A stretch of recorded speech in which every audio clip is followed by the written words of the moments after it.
my shop is designed around the need to move every 2 to 3 years for my work. I've built 3 primary fixtures for the purposes of shop, and then I have some other toolbox type carts too that I've expanded into over the years. But the first is my central island assembly table and I guess all-in-one workbench. One of the primary things that I like to have is everything set up and ready to go. You see I have integral dust collection even though I'm using a shop vac. Everything's plugged in, ready to go. Now that does force me to take up this whole garage bay with things. My entire work cart, outer to outer dimensions, are about 48 inches wide and 11 feet long. Okay, so I want to show you where power comes into my primary workbench. I actually am running all power off of one 20 amp circuit. Everything comes into the bench here. It's 10 gauge wiring. I have 8 receptacles centrally located here. I've got 2 receptacles here and then 2 on the other half. This cart actually splits into 2 halves for moving. Okay, I've got 8 more receptacles centrally located under here that allows me to pull power for everything. This overhead dust and electrical arm really makes routing and sanding and any of those overhead suction operations a dream. They have long cords and hoses and things. So I have a shop vac here. This is a 320 air watt shop vac pulling suction throughout. We got this 25 gallon bin. It has a cyclone separator. Central will run a 2-inch pipe here that goes out to all the different machines. And then I've got my kind of DIY blast gates that I've got everything tied into. Okay, so the first fixture in my shop I want to show you is my jointer mount. It's on a drawer so the jointer can go and stow underneath the bench. I've got this little bit of a rigged up leg here to give it some additional vertical support.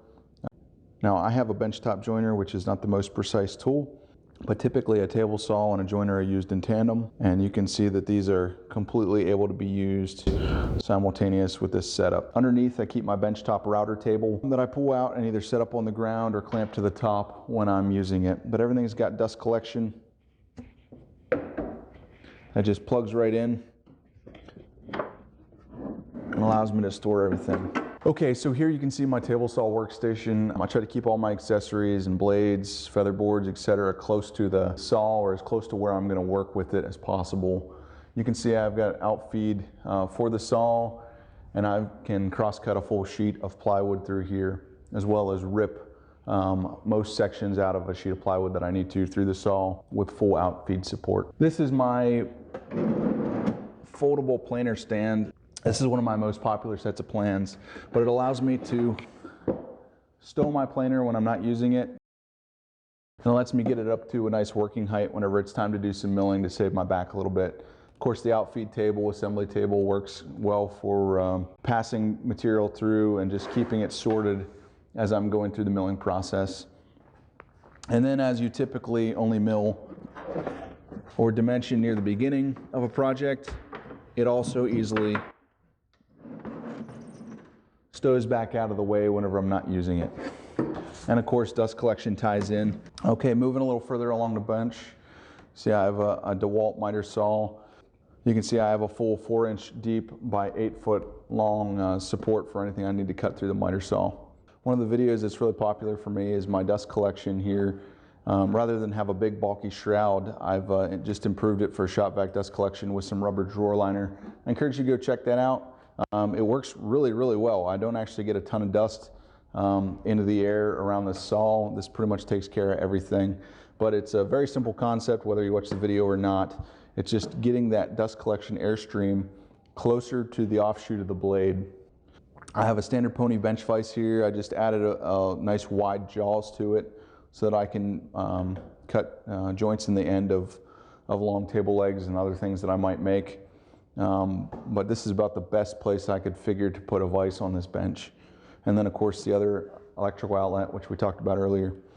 I keep my benchtop sander and my scroll saw down below here, along with all the blades for my scroll saw. These are 2 machines that I'll just bring up on the benchtop, put on some carpet pad when it's time to use them, or clamp them to the table, and I use it up top. I would like to build some fixtures for these in the future that may be either for the sander that attaches to a cleat on the side of the bench. Okay, here we are on the end of the bench opposite the table saw. I have my drill press mounted here.